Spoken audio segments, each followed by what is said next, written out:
Soil, black gold. When you realize that less than 3% of the Earth's surface is actually suitable for growing crops, it emphasizes the point that this soil is one of our most valuable resources. Valuable obviously to the farmer who's growing food, but frankly even to all of society.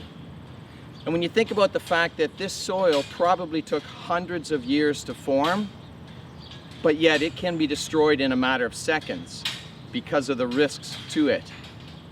So what am I talking about here? Well, one of those risks is soil compaction. And we're going to spend a couple of sessions here talking about soil compaction, why it's a problem, and what are some of the things we can do about it.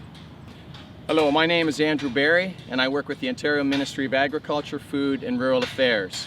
Today I'm at the site of Mapleview Farms, Listowel, Ontario, where we've just held the North American Manure Expo 2021. We've had all kinds of large equipment moving around site, doing demonstrations, applying manure, agitating manure, both liquid and solid. And we also have a compaction demo that we're going to show you in a few minutes. But I think it's important that we understand right up front one of the key things about soil. Any healthy soil is going to be about 50% pore space. Let me show you what I mean.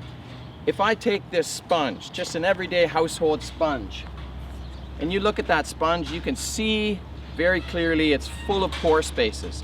I can squeeze it and it will go back to its shape. And that's much like a good soil should be.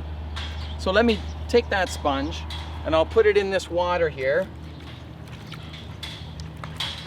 And let's squeeze out what we get.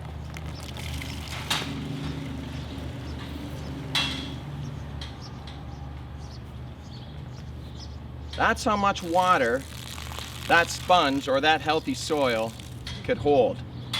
Now I have a second sponge in here. The difference being, and this one's been soaking for a while in here, this one though has been compacted.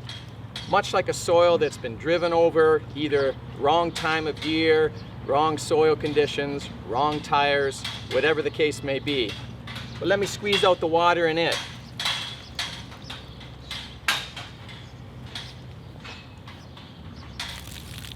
There's a big difference between those two. And that's just a simple demonstration to show you the impacts of soil compaction.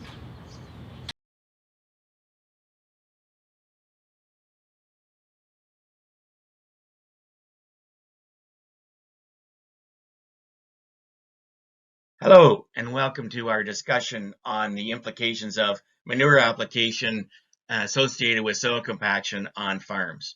So manure is a great product, has lots of value in terms of nutrients, organic matter, and biology, and we really want to see manure well used, but it has this implication associated with soil compaction because it's heavy, it comes in high volumes, the application timing based on storage and weather may be difficult to do when soil conditions are really good, and all this plays into whether or not you can do it successfully without damage to the soil.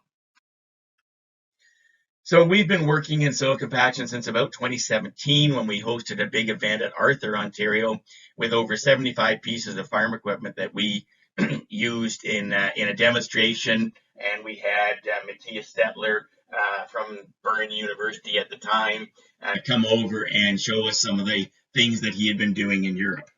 And so we developed a list of different things that farmers could do to address soil compaction. And, we're not prioritizing them in the list. If you can do one or two of them, great. If you can do more than that, even better in terms of reducing your risk to soil compaction.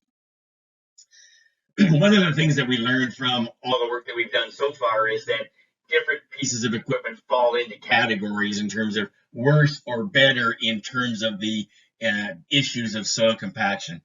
And oddly enough, big, heavy manure spreaders actually do better than many implements because the industry has recognized the importance of getting big rubber under those applicators, and this has helped to keep them up in the better zone. And there are different things that you can do. So depending on what tire size, tire technology, inflation pressure choices you make, you can change where different pieces of equipment fit into this general scale. One of the things that's been interesting is that equipment continues to increase in size and capacity. And as it's done that, we get more concerned about the implications of soil compaction. So this is a very interesting chart from Europe, and they looked at the increase in wheel load associated with equipment getting larger over time. And notice on the red line that that is going up at quite a significant slope. But parallel to that is tire volume. So people are putting bigger tires on that equipment. But disturbingly, the blue line is showing the actual amount of rubber that's touching the ground, and it is not keeping pace with the increase in tire load, even though tire volume is increasing. So that is something that we need to think about relative to how to reduce the potential for soil compaction. And so with all this, we set out on the 4th to 6th of August this year to look at manure applicators and their implications for soil compaction. So the first thing that we want to do when we do a project like this is we want to weigh all the equipment, every single tire individually weighed, so we understand the distribution of weight across that implement. And we record it in pounds, and we put it on a sheet where we record the make and model of the equipment, the make and model of the tires, the tire size, and calculate based on the weight on each tire, what would be the maximum tire pressure that would be required for road travel versus what you could get away with if you altered the tire pressure to be applying in the field.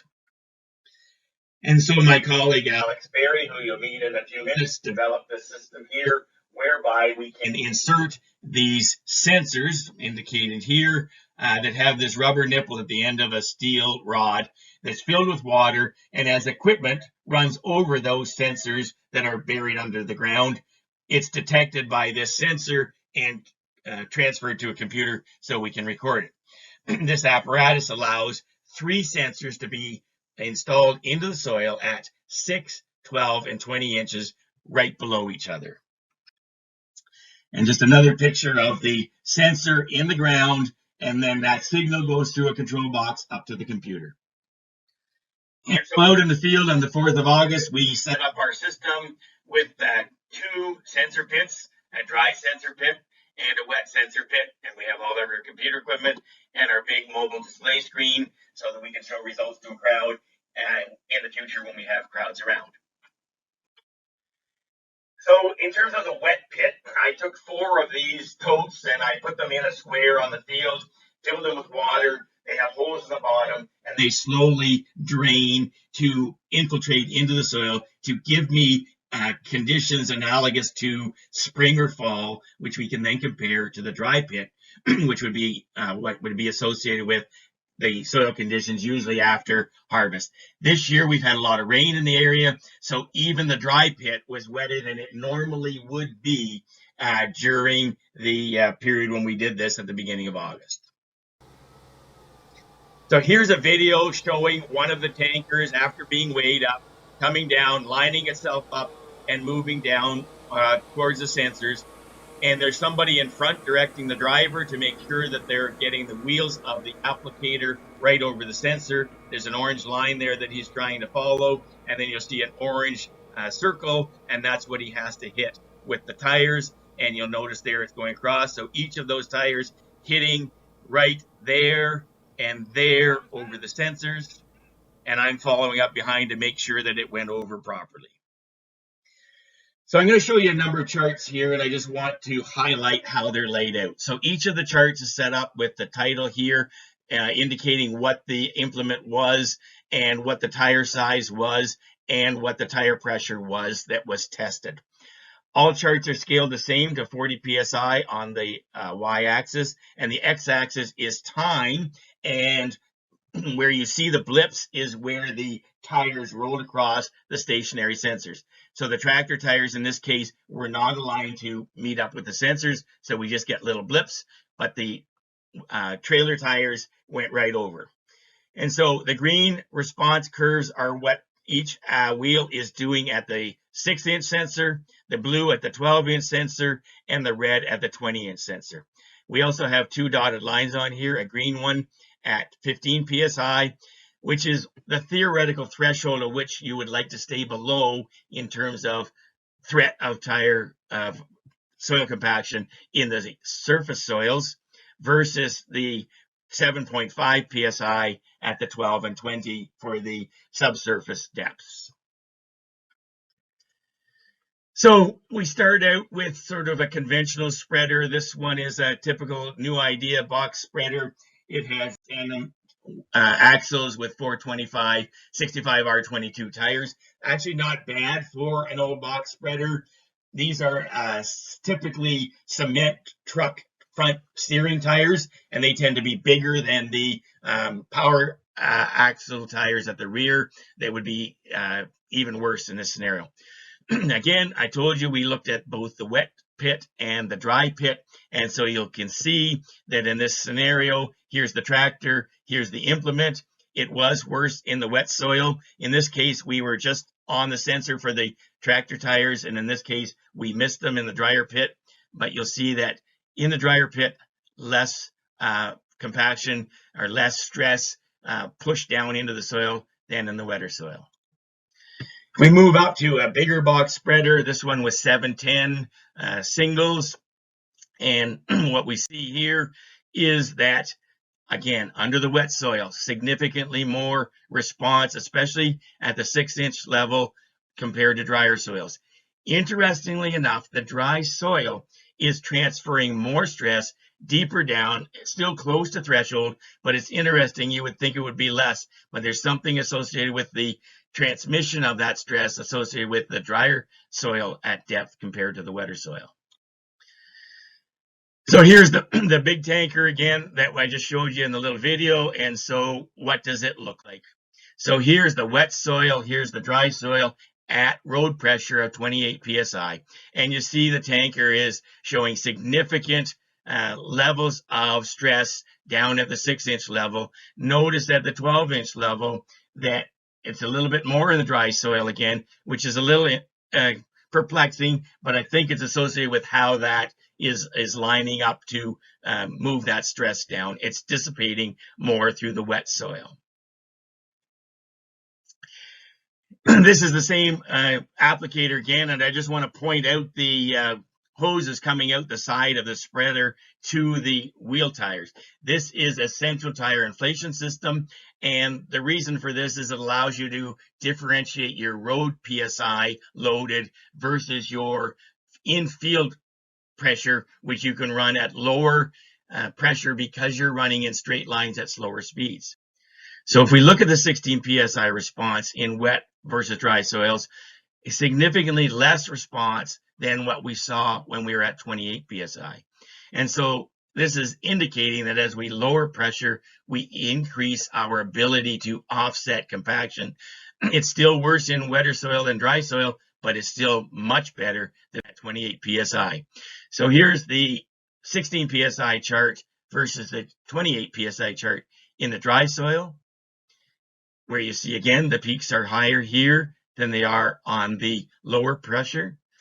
And if we go to the wet soil, again 16 psi, 28 psi, less compaction associated with 16 psi than with 28 psi. At least the potential for compaction. This again is measuring stress and pounds per square inch, not actually compaction. So we looked at a bunch of different configurations. In this case, we had a tanker that had 18.4s on one side and 30.5s on the other, and you see the inflation system. So we're able to look at different pressures with different tire configurations. We looked at different types of spreaders. So here's a tanker with 3 axles, again, with central tire inflation, so we can look at the difference between road and field pressure. We looked at box spreaders that had double axles, box spreaders that had triple axles, and we looked at a slinger spreader or a V-box spreader to try and look at different configurations compared to tires, compared to inflation pressures, to see what kind of results we would find. And so in the end, what we're really trying to do is alter tire footprint out in the field. And so in this case, we got 18.438s versus 30.532s at a road pressure versus a field pressure, and at a road pressure versus a field pressure. And I think it's pretty obvious from our little sheet demonstration that if you lower pressure and you use a bigger tire, you get a bigger footprint. So let's go on and talk to our group about all of our findings and thoughts on soil compaction associated with manure application. Okay, so let's start this conversation about compaction. And to do that, I brought in the Ontario Compaction Dream Team. And each one of these folks here, involved in industry, involved in ag organizations or an extension, have an aspect of compaction they bring to the table. Let's find out who we've got here. I'm Margaret May, Regional Program Lead with Soil and Crop, part of the compaction team. We farm, and I tour around with the Mobile Soil Technology Suite. I'm Kevin Barnum with Tirecraft Ontario, and I also am with TreadRight Canada. We distribute tires throughout Ontario and inflation systems for PTG across Canada. Jake Cranebrink with AgriBrink. We farm here as well, but we've developed a tire deflation system, a Canadian company, and we're pretty excited for the opportunity to be a part of the compaction team and the need for recognizing the need for compaction research.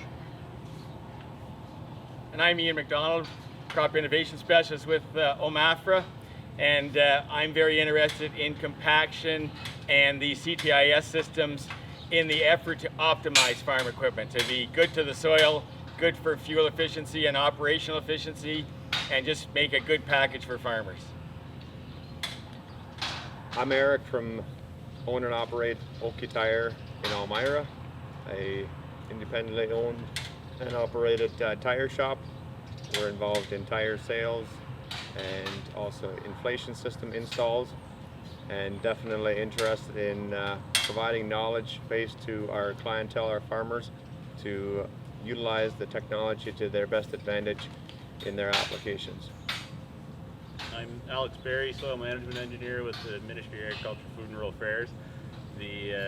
I'm here to sense the soil stress that equipment puts in the soil, as well as trying to get into some other metrics, I guess you can measure from equipment, try to tie the whole story together for your equipment and your soil. That's awesome. Now you know why I refer to it as the Dream Team, because that's really who we've got here. Different perspectives that they're able to bring to the table, and different passions. So let's talk about compaction and really what is the problem. You know, there's the obvious. You see a rutted field and you go, there's a problem there. But is that all that we're talking about? And anybody feel free to jump in here. Is it just that big problem we see, or is there more going on? Ian, what do you think? Well, it's two things. It's simplistic and complex. So it's simple in that when you put equipment onto soil and you compress the pore spaces, that's what's creating compaction. But it's complex because it's all to do with what is your management, what is the equipment that you're putting out, what is the time you're putting it out, how often are you putting it out. All of these factors contribute to how susceptible the soil may be to compaction at any given point. Okay, any other thoughts on that? Like, I think compaction is one of the big parts of soil health. Soil health is key to agriculture, to maintain the production that we have off the soil. And if we compact that soil, we're ruining our soil health, and that's a big factor. now let's think historically here too. You know, I came from a small farm. I think the biggest tractor we had was a Massey 275. Is this a new problem? Has this been a problem that's been around for a long time? Like at Manure Expo here, we've got some big equipment. And is it just because now we've got big equipment and we're working more acres? Or has this always been a problem? Kevin, any thoughts on that? I think it always was a problem. Some of these smaller equipment, as we weighed earlier, the manure spreaders were small, but they had small, skinny tires on them. So they were compacting a smaller surface maybe, but still compacting the surface. But now, as machinery gets bigger, they're getting heavier too, so we're having to put larger tires on, and still compacting the surface because the air pressure is higher unless you have a CTAS or IF or VF tires that allow you to get lower air pressure.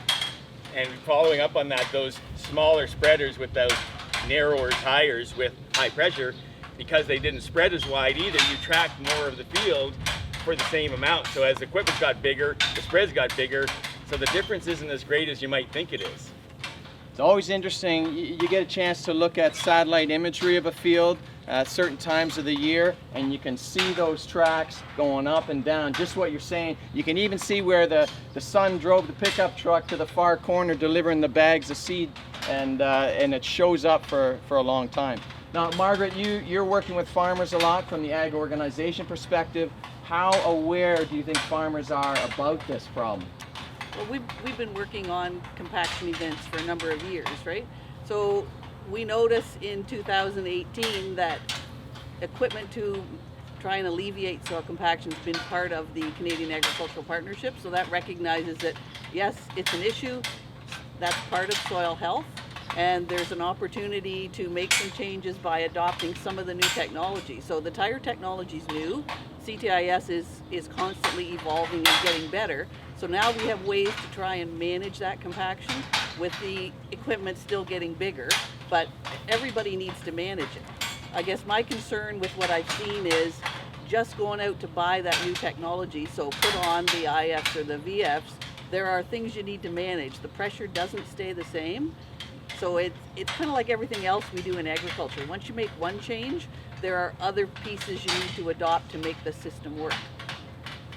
Okay, let me throw the ball to you, Eric, on this. Do you think this is something that technology alone can fix? So we've got new technologies in tires and so on. Is that going to fix the problem? I would certainly say it's helping in our current situation right now. Most of the equipment, we find that the larger equipment is actually causing us less of a footprint on the ground than the older, smaller equipment was, because of the technology that is being able to be utilized. However, we need space to be able to accommodate the bigger tires, which is a manufacturing issue. They need to address how do we get bigger tires underneath this equipment to be able to keep our footprint as large as possible and keep our inflation pressure low. But I also think as from a knowledge perspective, people know there's a problem out here, but from this team here, I would say we are responsible to get the knowledge out so that our customers know what to do. They know there's ways to mitigate compaction, but they don't know how to do it. And that's our job, to show them where and how to apply proper tires, where to use CTIS, and all that. Another piece of that, though, is that technology doesn't overcome the soil conditions, and so patience is something that we have to learn, because again, if you're impatient even with the best equipment, it's going to come back to bite you. You're talking about change of behavior. You referred to that, Eric, a little bit. I think sometimes the most difficult compaction we deal with is probably between these two ears. That's hard to correct that sometimes. Alex, you're an engineer, and help us understand a little bit of what is happening in the soil. And I know we're going to throw down to the soil pit here shortly, but can you tell us a little bit about what's actually going on there when we see this equipment moving over the soil? So really what you have, soil strength is really just a function of friction of soil between soil particles. So you think of two soil particles touching each other. The only sort of strength they have is what they can muster for friction between the two. Now when you wet a soil profile, you've separated those particles away from each other, put water in between them, and now they don't have enough friction between each other, so you've reduced the strength. When you drive a vehicle over the soil profile, what we're seeing the most is lots of stress in the, and stress is basically, you can think of the pressure of the water being pinned between those two soil particles. So that's kind of what we're measuring for the stress in the soil.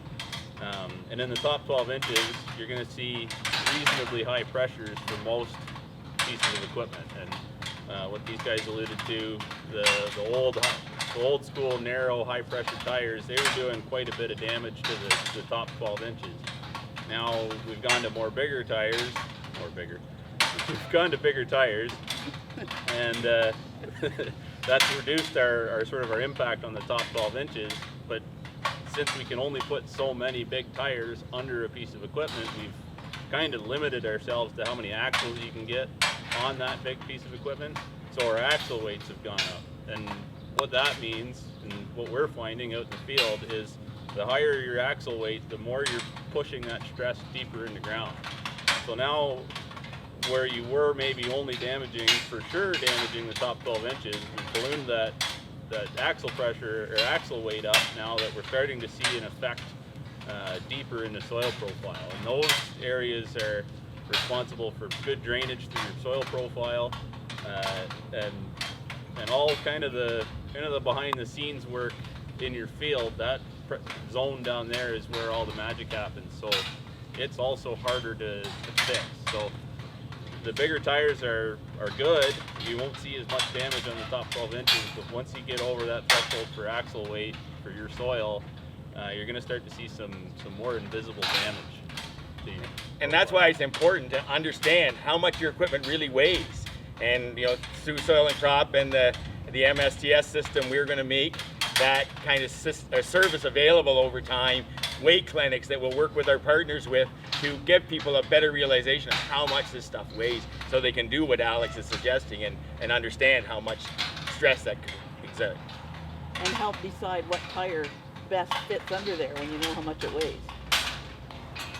So one of the things of critical importance and of interest to producers in particular is of course the economic side of things. And we all know that some of these technologies are not cheap. So how do we balance this out? First of all, in terms of what is it actually costing a producer if he's got a compaction issue, and how does he balance that with the cost of some of these technologies? Kevin, any thoughts on that? I think the yield alone will pay for itself usually within a lot of times a year. If you're doing 1,000 acres or so, a lot of times you'll see that payback within a year. I was talking this morning with a gentleman. They're doing a test plot down in the States, 2 side-by-side plots, and right now they're seeing about a 7 bushel an acre yield increase just by putting the CPS on the planter. And then you add into the fuel savings you're going to get, the tire wear. There's a lot of advantage. I've been in the tire industry my whole life, and I would say this is the biggest new technology since probably the radio. Wow. So you said a 7 bushel yield bump. So in essence, that's actually, I guess the proper way to say it would be 7 bushel less reduction, because really it's realizing that there's that ongoing cost of compaction that is actually reducing the yield, not that the technology is going to boost the yield, it's causing less of a reduction. Eric, you got any thoughts on that, the economic side? Yeah, I would definitely say that, echo some of Kevin's thoughts as well. And what we're doing as a team here is providing that knowledge to our clientele so they can visually see numbers. So when they're looking at a cost perspective, what is the payback? That is the number one question. What is the payback time? And now we can actually show some real life data that this is what you're losing on an annual basis in yield loss, and that continues to multiply. And so as our seed application and our fertilizer applications become better, our yields should be boosted, not just maintained. And we're seeing the soil compaction being our robber in losing some of our yields that we can actually increase on with our advanced seed and fertilizer technology and the application of it. And Jake, you're a farmer, of course, so you can speak to it again from both sides. What are your thoughts? Well, there was an article, I think in the late 90s that Pioneer put out that said the number one yield robber was compaction. So of all the different things they measured, compaction was the number one yield robber. So if you want to address something, you always want to address the top things that affect whatever your performance is going to be. I'd like to say in the early 80s, mid 80s, I worked for some really intelligent farmers in my perspective. They had 7,000 to 8,000 acres. And in those days, there was not a lot of people that would concentrate a lot on tire pressure. But these guys, they had tractors that were 130, 140 horse, 40s. And we had triples on everything. We only had bias tires back then, but we would have 15 pounds on the drive, the next tire was 10 pounds, and the next one was 5 pounds. Very conscious of the tire pressure. That was so ingrained into me when I worked for them, and you could see their farms from other people's farms. They were superior just because of compaction. It was Lambton County, heavy clay of course, but it was huge. And they took everything off that tractor that had anything to do with weight, because weight and moisture are your contributing factors to compaction. And that was really instilled in me, and as time's gone on, I've learned a lot more, obviously, about compaction, and that's why I'm so enthusiastic about this topic and what CTIS can do for it. And Margaret, your perspective, I know you work with a wide range of producers of various farm sizes. Do the economics only make sense for the 7,000 acres and the large farms? I think the economics will work for anybody, but you need to know what your equipment weighs for sure. What do you want to upgrade to? You want to just upgrade your tires, you want a CTIS system, and you know there is cost share to help you get there. The Canadian Agricultural Partnership or the LEADS program will help pay for some of those items. All you need is your EFP completed, and we'll help you get there. And EFP, just quickly? Environmental Farm Plan. Environmental Every Farm farmer Plan. in Ontario needs one. If you don't, shame on you. Could you be a little clearer? Shame on you, Andrew. I have done it. Ian, I know you've got to have some comments on economics. You're always asking the question yourself. Your thoughts? Well, I'm not the economics guy. That's why we partner with people like Kevin and Jake and Eric, because they're the ones that price these systems out for farmers, right? And we just know that from the work that we've done, we see the big impact of being able to pick the right tires, get the right tire pressure, use the CTIS systems, and it's showing up. And I agree with these guys that, you know, even not considering compaction, you're looking at fuel efficiency and tire wear and tire replacement and issue of a critical tire failure, then it really pays for itself just on that. The compaction is a bonus, but the compaction is substantial. We just struggle to really show it because of how it gets placed in small strips in the field. It's just become difficult. We're trying to work on ways to understand the true effect on the crops.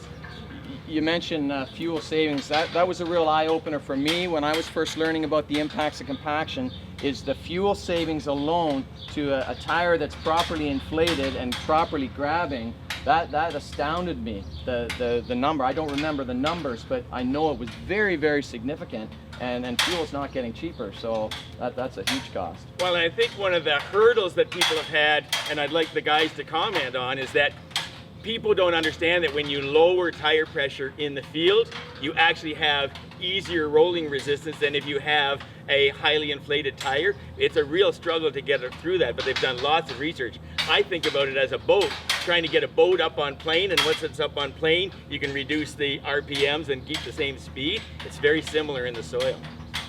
Another aspect is you get about 20% more traction, so you can get the field done faster, which is another way to save fuel and man hours. So.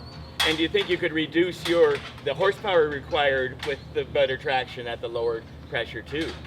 I just had a testimonial from a farmer. He said he has a system on his tractor in the tank, and then he had the tank off, and he was just doing the tractor, and he forgot to put the deflation system. He was chisel plowing, and he's going up the hill, and he's spinning. He said, "What's going on?"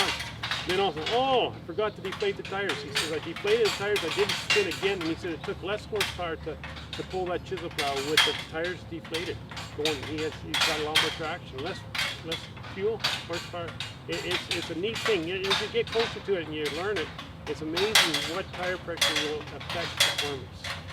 One comment I'd like to make that I get very concerned about is that if you don't have a CTI system and you've got a tire out there and you're trying to do good for compaction, but you have to row it on the road, the pressure, let's say, could be 30 on the road and 15 in the field. Well, setting it for 22 is really a lose-lose situation, right? That compromise will bite you on both ends. And I think that's very important for people to realize, which is where the value of the CTIS systems come into place. So we're going to go into more detail later on in terms of you know, dealing with the problem of compaction and fixing it. But I guess one thing that if our mothers were here, they would say is anytime you can prevent a problem, it's a lot cheaper and often a lot healthier than getting the problem and trying to fix it. So let's talk a little bit about prevention. Alex, maybe you can start us off there. What are some things that a farmer should keep in mind to prevent compaction in the first place? Well, fewer trips would be my number one. You don't have to drive on it. You don't. The next thing is lower axle weights. And this is where it all ties in, because I'll have conversations with folks and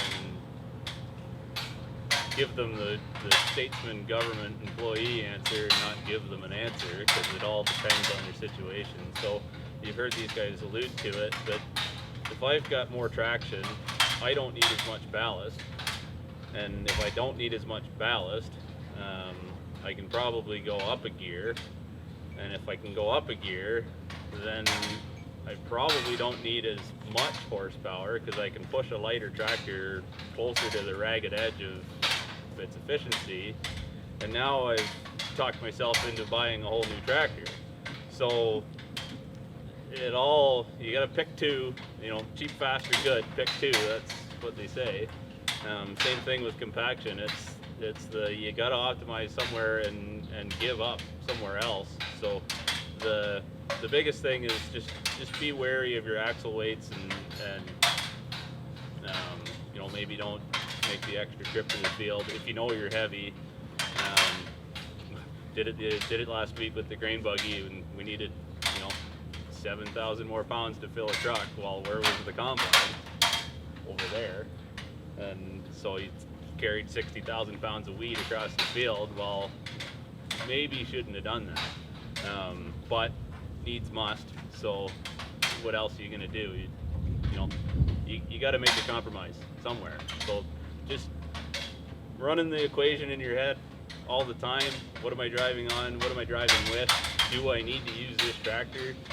Could a new tire give me a different outcome? And weigh that into your equation on your farm. And again, from your engineer's perspective, it's whatever's more better, right? Whatever's more better. Whatever's more better. Awesome. Eric, some thoughts on that prevention in the first place? So I would say probably something that's overlooked a lot is proper ballasting of tractors themselves. Front and rear ballast, and also we know slippage is also a cause of compaction, which is often overlooked and needs to be addressed. So sometimes reducing weight isn't always the answer. Maybe adding more tires is really the answer to maintain the proper amount of hookup to the ground, so that you're not creating that slip and creating that compaction in the first place. So I often I like to see slip monitors in tillage applications and monitor where is their slip, and then from there we determine, do they need more weight, do they need more tire to properly utilize that horsepower. Because if you're slipping, you're burning more fuel, you're wearing out your tires, and you're essentially not doing anything but keeping the economy going. And that's normally what we do, but just not excessively. And so those, in my mind, that's been one of my number one go-tos, is how is your equipment set up? Is it set up properly for 95% of its use or 5%? Make sure that you're utilizing your efficiency in the highest hours of usage. That'll be your quickest payback on proper setup. Just on slip there, slip monitors on your tractor, you got to calibrate them, and you should calibrate them every time you really change a piece of an implement behind you, because there's the rule of thumb is about, you know, 5 to 7 or 7 to 12% slip, somewhere in that range. But it's slip relative to what? So going down smooth pavement, pulling, say, a manure spreader like we've had out here, pulling it down the road, you want to get on clear sailing, a situation where you know you have no slip, and calibrate the monitor so that the tractor knows it has no slip, because what it's doing is taking the theoretical speed dividing it by the GPS speed and making that a percentage. Well, say you've changed tires recently, put a taller tire on it, well now that theoretical speed might be out of calibration. So making sure that's in calibration is step number one. And throw the technology away. The old school was you set up 2 stakes, you count the number of rotations, you measure out the total distance traveled, and you do that for a no-slip condition and a slipping condition. And now you can, calculate it the old school way. Well, the other way, and maybe we can show this out in the field later on, but if you can look at it's like reading tea leaves. You can look at your tread on your drive tire, and if the earth is just slightly moved, you're probably in the right zone. But if the earth hasn't moved at all, you're probably not creating enough slip. So that means you're too heavy. Because if I've got too much ballast, I can't slip my tires with my available horsepower, and I'm just carrying around weight at that point.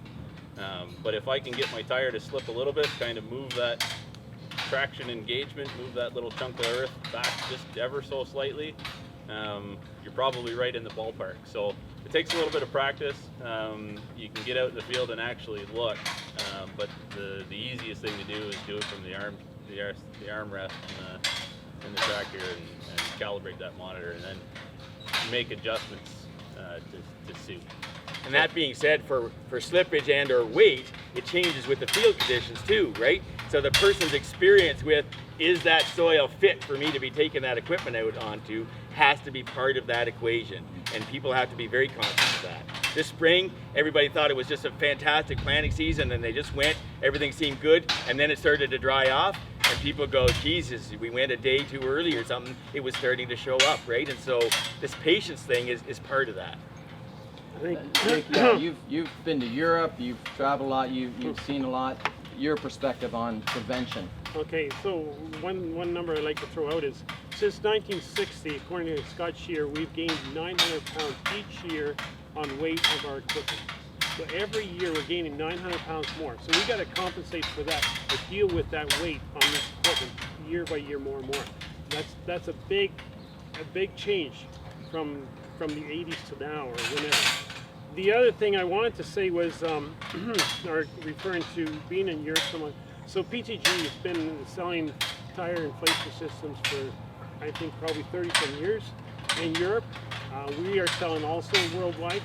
This technology is not a new thing that's just dreamt up. It is a technology that's been proven to help situation on the soil in the fields, and it's a must for if you want to reduce your compaction. If you're going to be driving on the roads, there's no way you can also do a proper job in the field with the tire pressures. And I think there's a learning aspect that's coming, and that we need to educate as we've been talking about. We need to understand what the benefits are, and we have to present that as a group, maybe for people.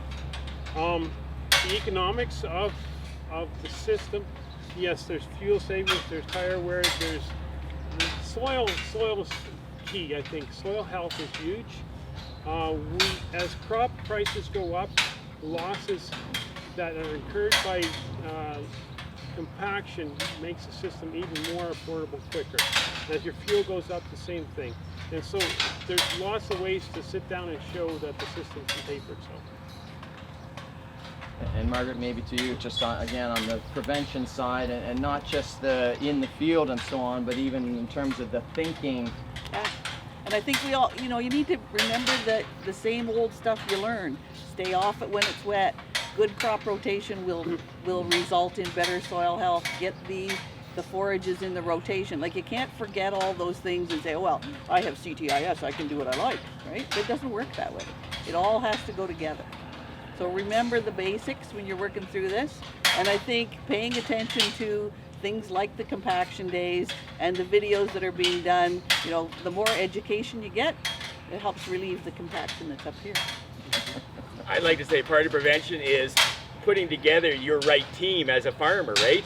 Like, just going and buying that piece of equipment and then heading out in the field without having the conversations with guys like Kevin and Jake and Eric who really understand it you got to develop those relationships, right? And people have to be willing to pay for those kind of services because they are so valuable, and these people are very busy. And so we need, it's just like any other business. You have your network of experts that you've got to surround yourself with to be able to optimize your system, and these guys are part of that.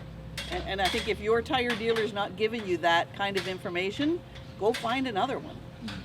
Because I have some neighbors who outfitted equipment with VF tires.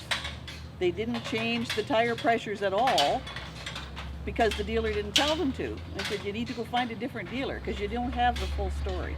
I was going to say, from the compaction events that we've done, very rarely do we get a tractor that has the proper air pressure.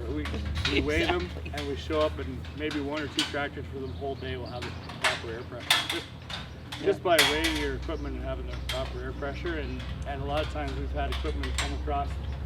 You go, what air pressure do we put in it? It doesn't matter what air pressure because it's overloaded, so you have the wrong tire on the equipment too. So, Yeah, makes sense. having the proper tire, proper air pressure is probably the most critical. And the amount of dollars involved in some of this equipment on tires, there's huge dollars involved, and you get to monitor your tire pressure, and you see exactly your tire pressure all the time. If you got 6 or 8 or 10, 12 tires on a piece of machinery, and 1 or 2 is not the right pressure, you will not recognize it necessarily visually, and you're destroying the tire prematurely. But if my van tire needs more air, the system tells me that, Yeah, right? yeah. When I'm driving You down got the a road, sensor. your tractor doesn't always tell you that. Yeah, Eric, your thoughts?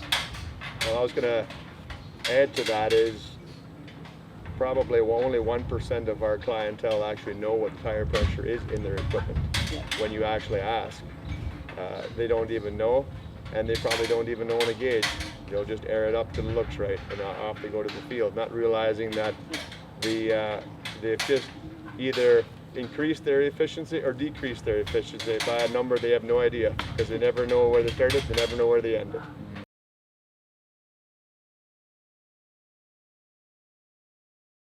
Hey everyone, I'm just popping on to say that we've all wrapped up with the educational component of today's event. However, the trade show, demonstrations, and even the educational videos that you just saw are still available if you want to go back and watch later this evening. And in fact, they're available until December 31st. So before we say goodbye to the day, we just wanted to extend a big thanks to OMAFRA as our local planning committee, the North American Manure Expo Board of Directors, Mapleview Farms, our speakers, sponsors, and of course you, the attendees. We'll see you bright and early tomorrow.